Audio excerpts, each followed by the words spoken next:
And one more time.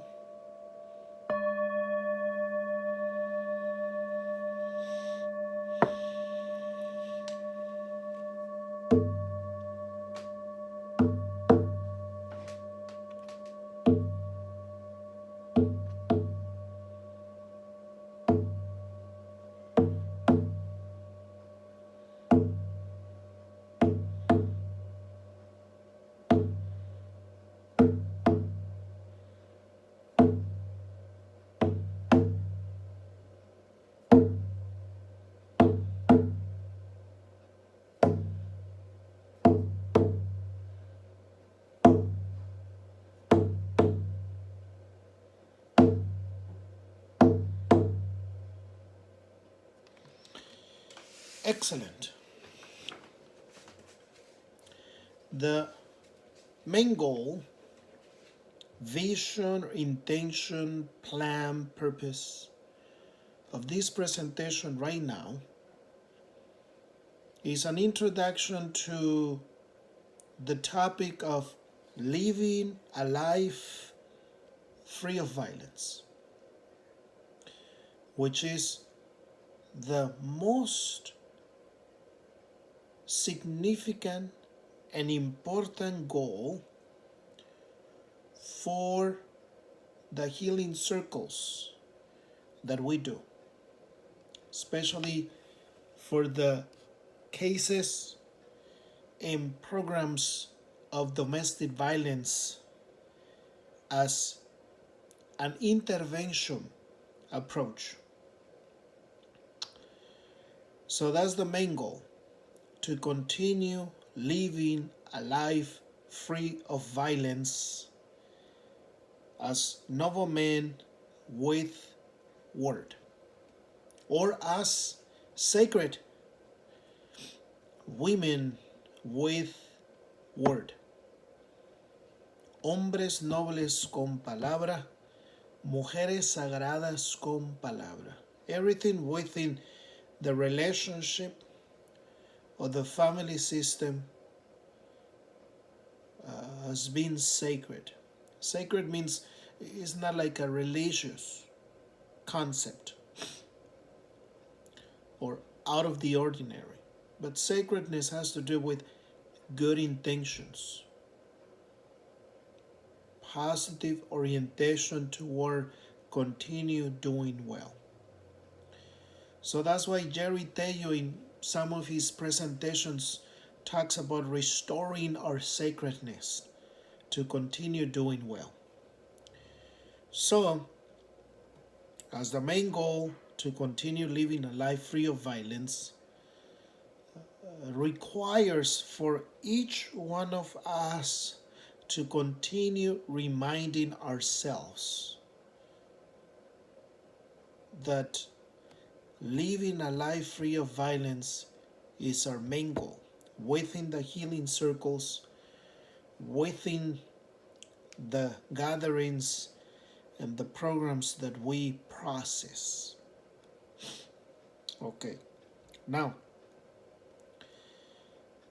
as we already know, number one, to understand the significance to continue living a life free of violence, number one, has to do with acknowledging, has to do with to acknowledge that what I did in the past was not okay in regard to the violence being used in the past.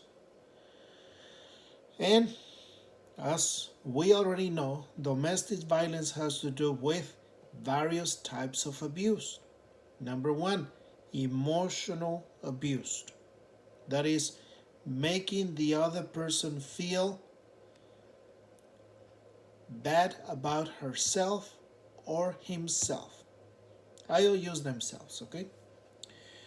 So, emotional abuse has to do with making the other person feel uncomfortable. Has to do with intimidating the other person through nonverbal communication or behaviors, tone of voice, humiliating. Emotional abuse has to do with affecting the overall self-esteem of the other person. So, living a life free of violence means that we don't use emotional abuse, but we provide love, attention, compassion, understanding. And number two, domestic violence has to do with verbal abuse. I won't give examples of verbal abuse because we already know what that means. Verbal abuse has to do with using indecent, disrespectful, vulgar language. You know what I'm talking about. So, living a life free of violence means that you do not use those words to intimidate your partner or anyone else. Number three, domestic violence has to do with physical abuse. From grabbing, pushing, blocking the other person's exit because he or she wants to say, I'm just leaving, I'm just taking a time out. But if the other person stays right there in front of the door and says, nope, you're not leaving, we need to talk about this, then that's already considered, according to various experts in domestic violence, physical violence. And you may say, well, I'm not touching him or her. How come you say that's physical violence? Well, you are not allowing the other person to be safe to leave. So then that would be considered physical violence.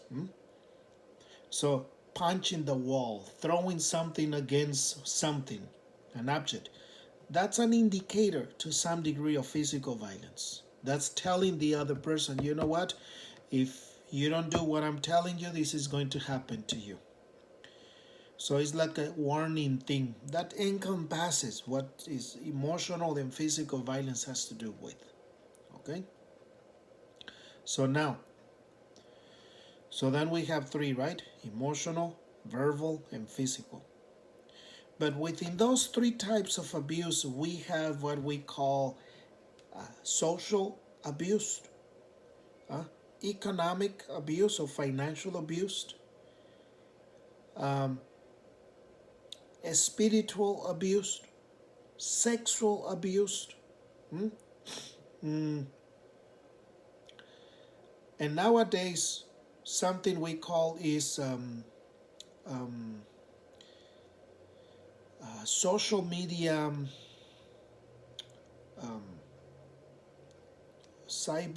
cybernetic, algo así, something like that.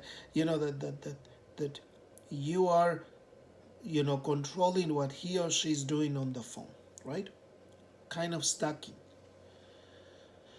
Or making up things about the use of the internet just to keep controlling the other person. So domestic violence, spousal abuse, partner abuse, family violence has to do with power and control. The perpetrator, the violent person, intention is to maintain power and control over the victim through one way or another. And obviously that's not okay. There is a problem with that. So then we know what domestic violence is. Besides being number one a crime, because if a person gets arrested for domestic violence, goes to court and gets charged either felony or misdemeanor with a variety of consequences such as jail time, community service, fees to the court, plus the criminal record they get, not a good idea, right? Besides that, domestic violence creates a lot of emotional damage to the person himself or herself but also to the victim and the children. So we get into this mental health concern because those being exposed to domestic violence experience trauma. And children who are exposed to domestic violence obviously are more likely to continue with the cycle of violence. More likely. It doesn't mean they will do the same as dad and mom went through. Not necessarily. But obviously, they are way more likely than children who are not exposed to domestic violence. So, therefore, living a life free of violence means that we create a safe environment within the relationship, within the home, the familia, el hogar. So, obviously, it requires for the individual to restore his integrity, to understand what dignity is as an individual. Let's focus on dignity. I mean integrity. Okay, it's like who's that person? Who's that person? And then someone else is going to say, "Oh, this person is this person. This is what this person does in the community." And then the other person says, "Wow, well, then he or she's a great person." That's the integrity of that person. Mm-hmm. So when it comes to domestic violence, when it comes to individuals, being arrested for domestic violence, mm-hmm, and then we try to understand their situation, there is evidence that some of these individuals have a history, of domestic violence, not only as perpetrators or the bad ones, but also of child abuse as little ones. Either, mostly in this case, we talk about this is an expert, this is Dutton, Donald Dutton. He's one of the experts in domestic violence. He discusses about how adults who abuse their partners experienced a lot of growing up rejecting experiences with their parents or adults. So he talks about little ones being exposed. They just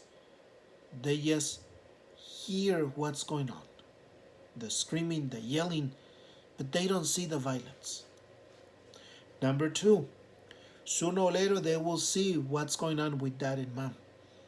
Not only the screaming, hearing the screaming, but also seeing, how violent the person is to the other person. How violent is my dad or my mom to the other person, dad or mom. And number three, Dutton talks about these little ones being physically abused because they may intervene and say, "Leave my mommy alone," or "Leave my daddy alone." And then the angry, violent person may say, "You stay away," this and that, right?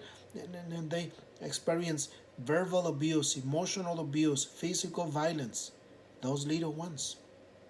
So, growing up rejecting experiences these individuals going through in the past,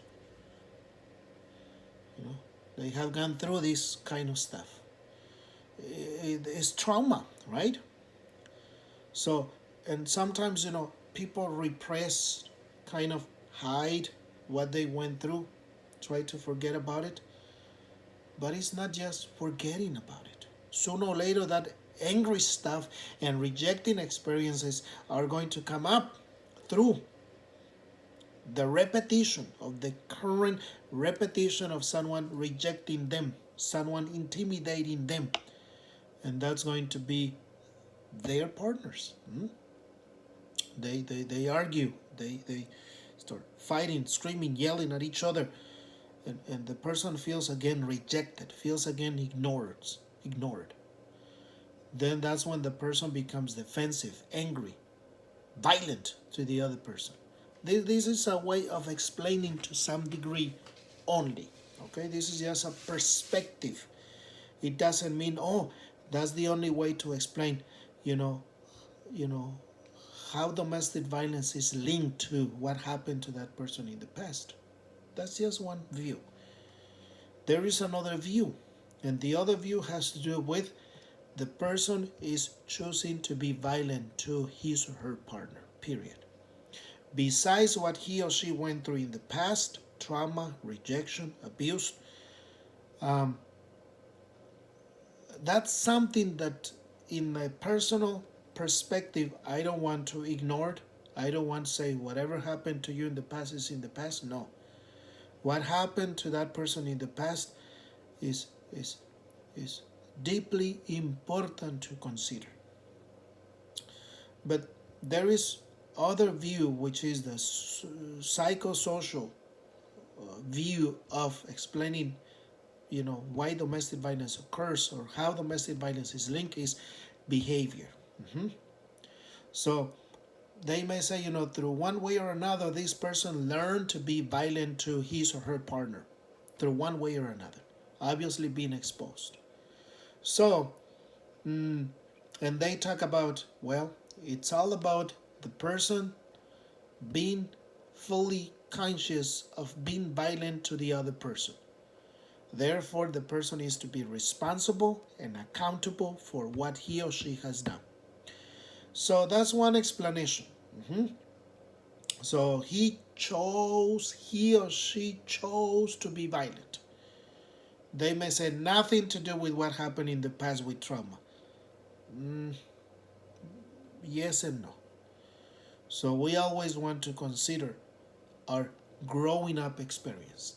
But we don't want to use that as an excuse. So now the main thing is, we know what domestic violence is. We know more or less, the dynamic. And the only one responsible for what he or she has done in the past in regard to violence is the person himself or herself. So I'm responsible for what I have done, and I'm so sorry. I won't do it again. Okay, that's responsibility. Now, accountability has to do with restoring what I have done wrong. It's like if I, you know, did damage to a vehicle with my vehicle, I'm responsible, but I also need to pay for the damage. I may have insurance, but insurance still is going to tell me, well, there is a deductible. What's the deductible? I don't know, $500, $700, $1,000. So the damage is more or less around, let's say, $2,000. So from those $2,000, I'm going to pay $500. My insurance is going to pay the rest. But I'm being responsible and accountable, right? Does it make sense? Now, when it comes to family violence or domestic violence, there is no such thing as insurance, okay? So the most important thing here is for me to be responsible and accountable and to restore the damage I have done. Number one, I won't do it again. I'm so sorry. And I'm going to start making changes. I'm going to start approaching conflicts and difficulties within my relationship in a different way. Through, listening, attentive listening, through assertive, positive communication. And I'll be applying timeout if I need to take a timeout and leave to the front yard, to the backyard, to going to the store, going to the park, because things are kind of getting, kind of stressful right now. Take a timeout. That's responsibility, right? And also, implementing calming techniques. Breathe in and breathe out. Breathe in and breathe out. Calming techniques. Breathe in and breathe out. One more time.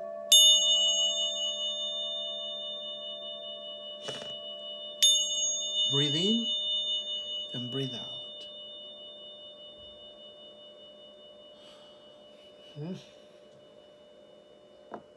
Okay, now, so we know the topic from today, right? This is just an introduction. I'm going to make a PowerPoint presentation on that one. Hopefully by today, which is April 13, 2020, or by tomorrow, April 14th. So I'll be posting that topic on the PowerPoint presentation in more detail, which I believe is going to be part